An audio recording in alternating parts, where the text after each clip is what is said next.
from the moment the first batch of 3 million pages of Epstein-related files hit public servers, there was a palpable electric charge in newsrooms around the world. Editors, producers, and headline writers instantly recognized that this was not just another document dump. This was a moment destined to reshape narratives about power, privilege, and the hidden intersections between the ultra-wealthy and global policymakers. What made this release different? The thing that galvanized instant attention and controversy was the staggering number of references to one man, Donald J. Trump, whose name appeared more than 1,000 times deep within the Justice Department's disclosures, eclipsing almost every other figure in the sprawling dossier and prompting immediate questions about context, meaning, and implication. If you enjoyed the video, please give it a like, subscribe to the channel, share your review in the comments, and make sure to watch the video till the end so you don't miss anything important.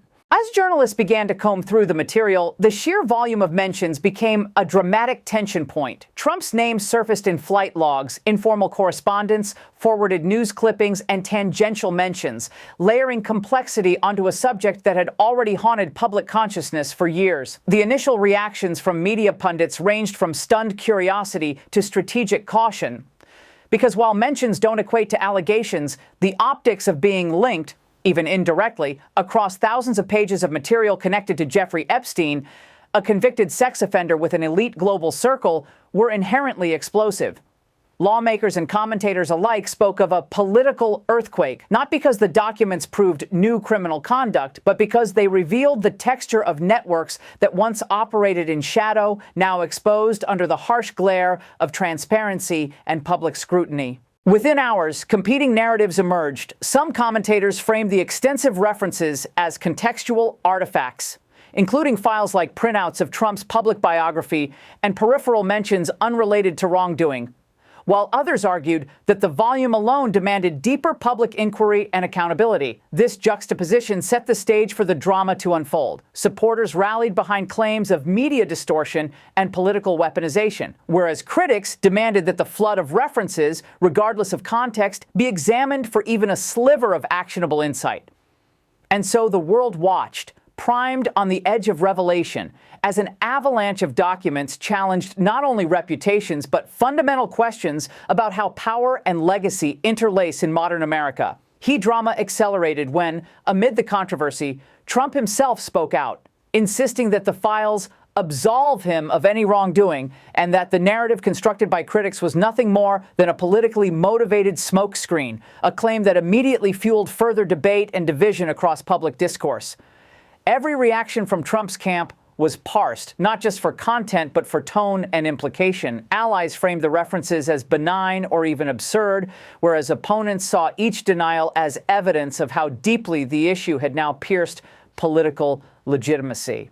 The contrast between the public's perception and the reality of how archival documents could be interpreted became a central tension. Was this a vindication, a distraction, or an invitation to interrogate deeper social connections that once operated out of view? Within closed political circles, strategists debated intensely about the messaging, knowing that any misstep could shape voter perceptions, sway legislative agendas, and even influence international views of American leadership. Even as the Department of Justice stressed that inclusion of a name within investigative files did not prove wrongdoing, the sheer density of Trump's mentions forced Washington, from Capitol Hill to cable news, to grapple with a narrative far more complex than a simple headline could capture. Critics in media and academia began to frame the story not as a binary of guilt or innocence, but as a case study in elite social networks, asking uncomfortable questions about proximity, perception, and power. What did it mean for a former president, now an active political figure, to be interwoven so consistently in documents tied to a man like Epstein, whose social calendar read like a who's who of global influence? Observers noted that many mentions were indirect, forwarded emails, archived news stories, or contextual references, yet the effect was the same.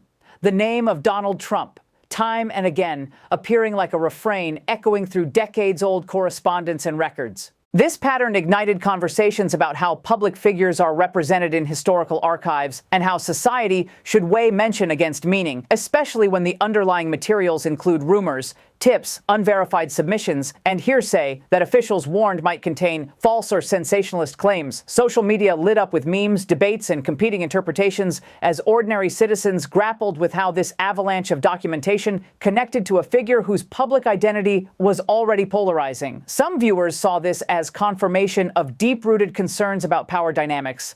Others dismissed it as yet another example of misinformation cycles amplified through algorithms rather than evidence. In legal circles, the discussion took on a more measured tone, as experts reiterated a critical distinction. Being mentioned in raw investigative material does not equate to evidence of crime or moral blame, and federal authorities consistently cautioned against jumping to conclusions based solely on the volume of references. Raw documents, said one retired prosecutor in commentary, are like soil. They contain everything from nuggets of truth to misleading debris, and separating the two often requires verification that goes well beyond surface counts.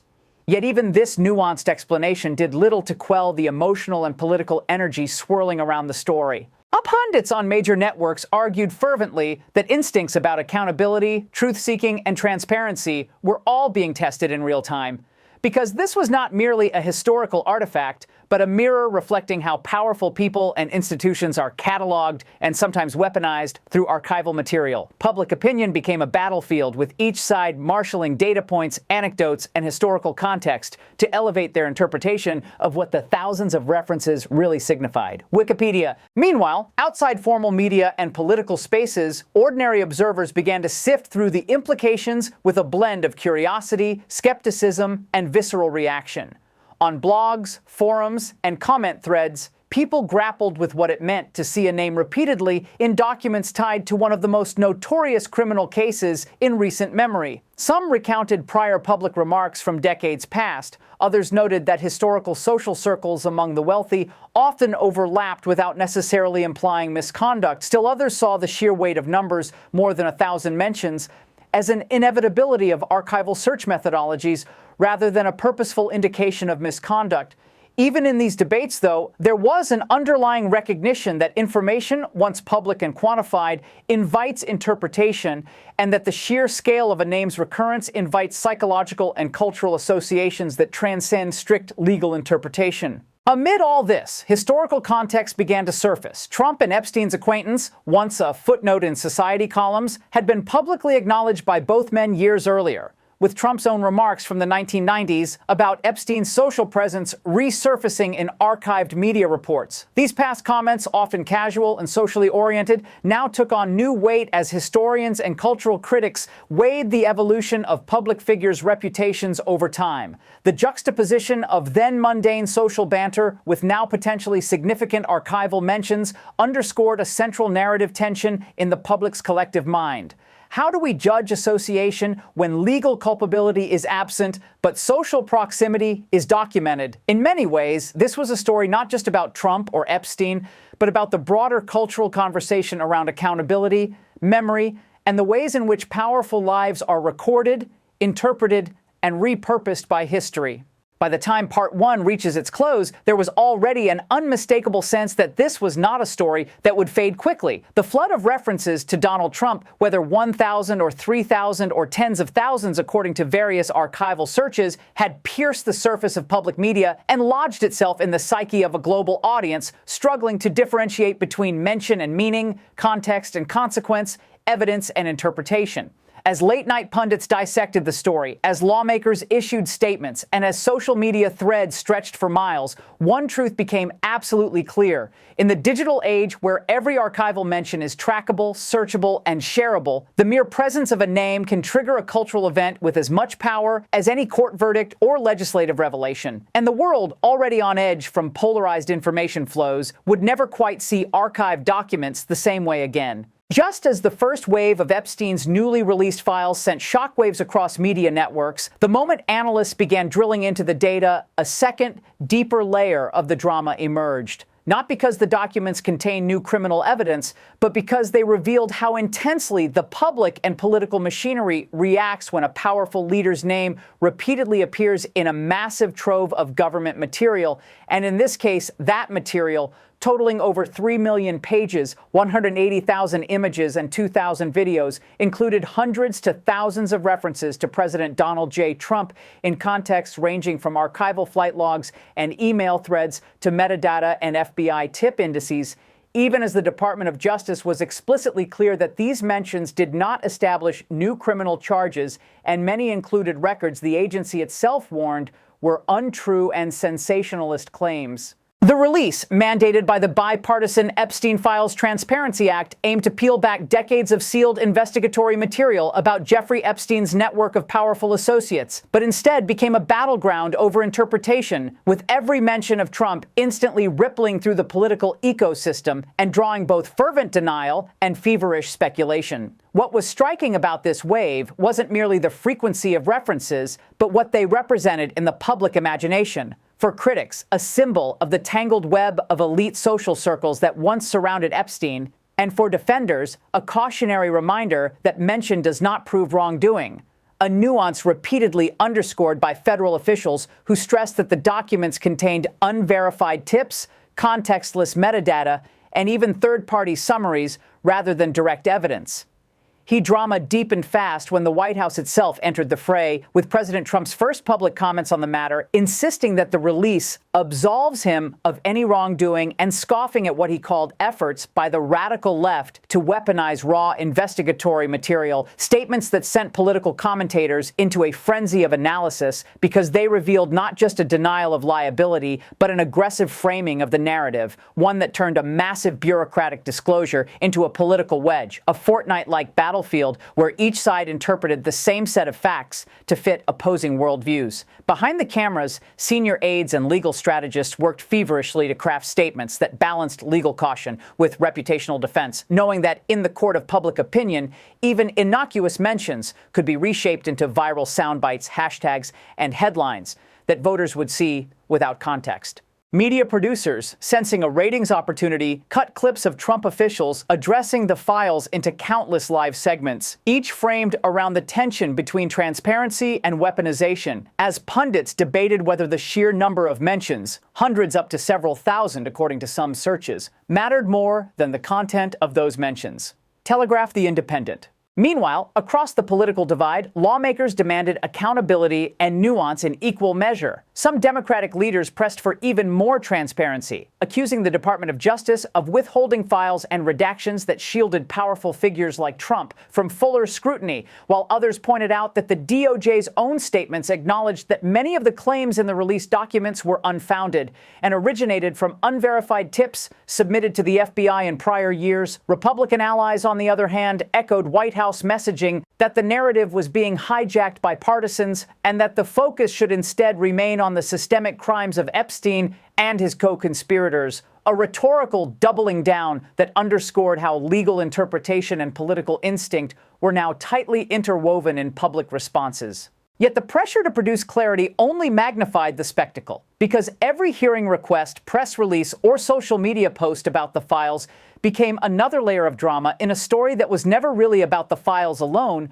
but about how power is perceived and contested in the modern public sphere. As domestic and international news outlets sifted the archives, they began to supplement raw DOJ data with contextual reporting that broadened the frame. The files included mentions of not just Trump, but a wide array of influential individuals, from tech leaders like Elon Musk and Bill Gates to politicians and royals, underscoring that Epstein's network, and thus the public's interest in it, spanned a global elite. That fact injected a new layer of analysis into the narrative because it meant that the discourse wasn't solely about Trump's name in isolation, but about patterns of social proximity, historical associations, and the degree to which powerful individuals' lives intersected with Epstein's social orbit long before his crimes became public knowledge. Public intellectuals and historians noted that many in elite social circles crossed paths in the 1980s, 90s, and early 2000s, a fact that made many mentions in archival documents artifacts of time and association, not proof of misconduct, a distinction that legal experts stressed repeatedly even as political narratives raced ahead of nuance. Yet for ordinary citizens scrolling through headlines, the nuance was often lost in the velocity of social media amplification. Thousands of tweets, comments, and memes circulated in minutes. many of them simplifying the situation into reductive narratives, some claiming the files proved hidden scandals, others insisting they proved nothing at all, with each new interpretation reinforcing pre-existing beliefs rather than encouraging fresh understanding. Psychologists later commented that this was a classic case of confirmation bias on a mass scale, where individuals' pre-existing frameworks of belief dictated how they interpreted the same body of information, transforming a neutral release of government documents into an emotional and existential flashpoint in culture. Analysts noted that when a sitting president's name appears frequently in any investigatory file, even if contextual relevance is minimal, the public's instinct is to fill in the narrative gaps with stories that feel coherent to their worldview. A phenomenon that made the Epstein files not just a legal archive, but a mirror of societal fracture. The human dimension of this unfolding story became most palpable when survivors of Epstein's crimes, advocacy groups, and congressional witnesses entered the conversation.